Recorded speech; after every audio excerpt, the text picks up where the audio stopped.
Europe toujours avec un cocorico. Les juniors français se sont qualifiés vendredi soir pour la finale du championnat d'Europe junior qui aura lieu ce soir à Tottenham et qui va opposer l'équipe de France à l'équipe de Tchécoslovaquie. Les Bleuets de Gaby Robert ont battu l'Italie en demi-finale grâce à un super avancante de Sochaux, Didier, qui s'appelle Paille. Oui, qui marque beaucoup de buts. Lors du tour préliminaire, il avait déjà marqué contre l'Irlande et puis contre la Finlande et 2 buts contre la Belgique. Là, c'est lui qui a marqué sur coup franc.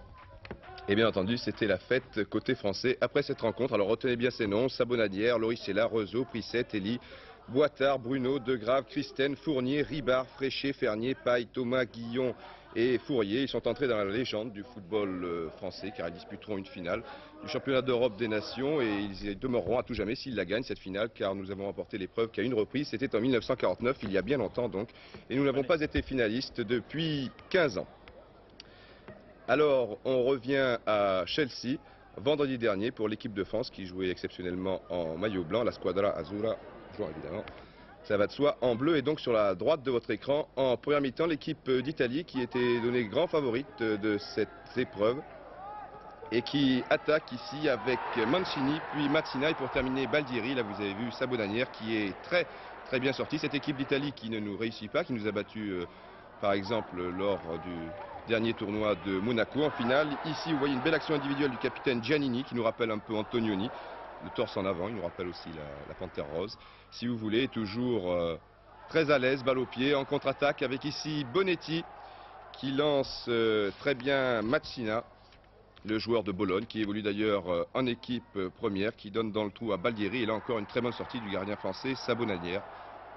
Il y a même des joueurs italiens, pour vous donner une petite idée, qui sont cotés à plus d'1 milliard de lire, comme le numéro 9 Mancini par exemple, qui évolue en équipe première avec Brady à la Sampdoria de Gênes, avec Francis également. Pas beaucoup d'actions françaises en première mi-temps, on fait ce qu'on peut ici avec Fournier, mais vous voyez toujours les Bleus qui se regroupent très rapidement en défense et qui ont mérité tout de même un but en première mi-temps. Une très bonne équipe d'Italie. Ici c'est donc Stéphane Paille qui inquiète le gardien italien Papalaldo, alors qu'il y avait beaucoup de tifosi dans les tribunes et que Alain de Martignac, pas très rapide. Ici, c'est la mi-temps qui va rejoindre notre confrère Patrick Boutrou. C'est grâce à ces messieurs que vous avez de très belles photos dans la presse spécialisée, mais pas grand-chose pour l'instant à mettre dans la pellicule.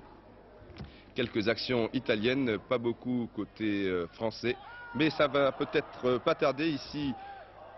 On a repris depuis 6 ou 7 minutes dans cette deuxième mi-temps et une faute sur le très percutant Pascal Guillon et donc Stéphane Paille, nous vous l'avons dit, qui va tirer ce coup franc et marquer l'unique but de cette partie. Pour l'instant, l'arbitre a quelques problèmes à faire reculer le mur.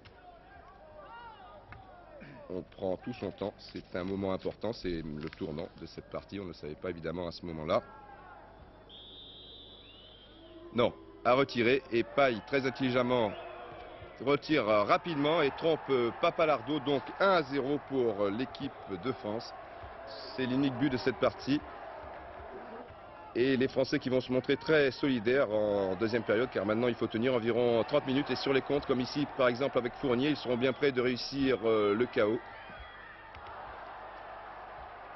Fournier qui a été excellent, notamment en deuxième période. Au milieu de terrain français, c'est bien pris. Une mention spéciale aussi à la défense. Ici, Paille est bousculé, mais l'arbitre laisse jouer. C'est un bon tir de Fréchet et encore Papalaldo dans ses œuvres qui détourne en corner. Et puis on va terminer cette petite séquence avec encore une très belle action collective des Français, notamment des Sochaliens. Paille qui donne ici à Jean-Christophe Thomas. Ça frôle le poteau et au vu de cette deuxième mi-temps, eh bien on peut dire que l'équipe de France mérite sa qualification pour la finale, donc où elle rencontrera la Tchécoslovaquie qui dans le même temps a battu l'Angleterre en demi-finale au pénalty.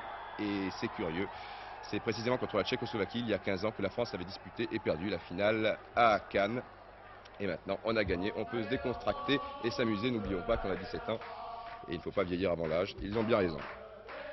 Nous sommes les plus forts. C'est vrai.